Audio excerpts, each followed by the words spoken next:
State Senator Susan Collins. Senator, welcome. Good morning. It's great to talk to you as always. Thank you so much, Hugh. It's great to be on with you. I just had Ambassador O'Brien on discussing the historic announcement of the peace deal between Israel and the United Arab Emirates. You're a longtime supporter of Israel, a proponent of improved relations between Muslim and Jewish communities everywhere. What's your reaction to yesterday's announcement? This really is a monumental breakthrough in the Middle East.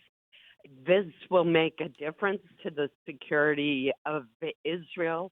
I believe that both the UAE and Israel are united in their understandable concerns about Iran and Hezbollah in Lebanon. And I think this is something that a breakthrough that will improve the security of the entire region. It's a great day. I also wanted to thank you for the PPP. You and Marco Rubio worked on in the CARES Act the PPP program. I'm hoping negotiations restart and it expands. But where do you think PPP is going, Senator Collins, after its initial success? Well, it has been tremendously successful nationwide. More than 5 million small businesses have received these forgivable loans that have allowed them to pay their employees, and keeping that bond intact is so important. What we want to do in phase two is to allow some of the hardest hit small businesses, like our restaurants, for example, to receive a second round of a PPP if they can show that they've had a 35% revenue loss compared to last year. The PPP has been a lifeline for so many small businesses, including 28,000 of them in my state. That's more than 3 out of 4. And it's sustained 240,000 jobs in my state. But the pandemic has proven to be far more persistent than we realized when we wrote the bill in early March.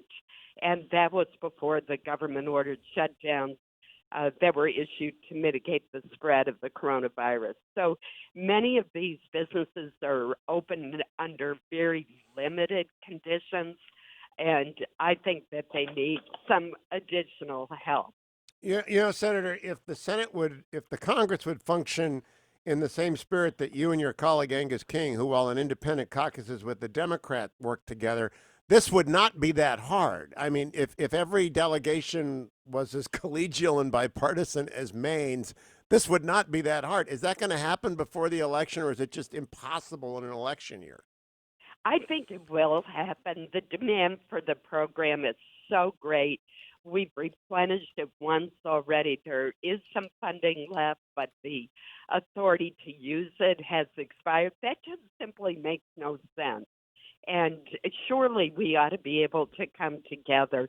This is an area where there's widespread bipartisan support for the PPP. I worked not only with Marco Rubio, the chair of the Small Business Committee, but also my neighbor in New Hampshire, Jean Shaheen, and Ben Cardin on the Democratic side. Surely we ought to be able to get this done. Now, in the middle of all these delicate negotiations, there are campaigns underway. The hard left of the Democratic Party is pouring millions of dollars into Maine to try and defeat you. I don't know when center right Susan Collins became the poster child for attacking from the left. That's kind of strange. But what's the money situation like in Maine? There aren't that many radios. I've got two of them. There just aren't that many outlets in Maine to advertise on. It's truly been extraordinary. It's nothing that the state of Maine has ever seen before. The amount of money poured in by Chuck Schumer's super PAC is greater than in any other state in the nation, despite our small population here in Maine of only 1.3 million people. And then there are all these affiliated far left groups that are attacking me, falsifying my record, defaming my reputation, attacking my integrity. This is not the main way. We have vigorous debates over issues and over votes and philosophies, but you don't usually see such distortions as we're seeing in this campaign. It's really incredible, unlike anything I've ever seen.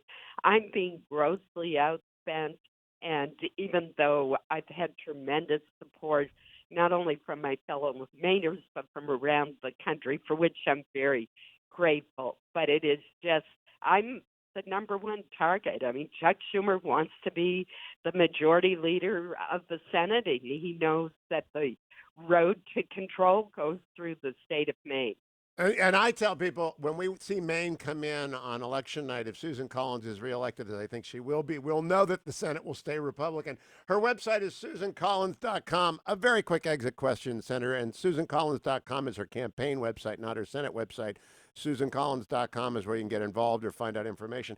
When you see an ad from out of state, do Mainers immediately recognize it as something that's just not the Maine way, as you call it? Is it just discordant with everything else in the state? It is. It's what I heard over and over yesterday when I was visiting three different counties. Susan Collins, great to have you on, Senator. Thank you for joining me. Good luck campaigning. I know you're back up there for a month. And SusanCollins.com is where people can go to help out Maine's great senator and really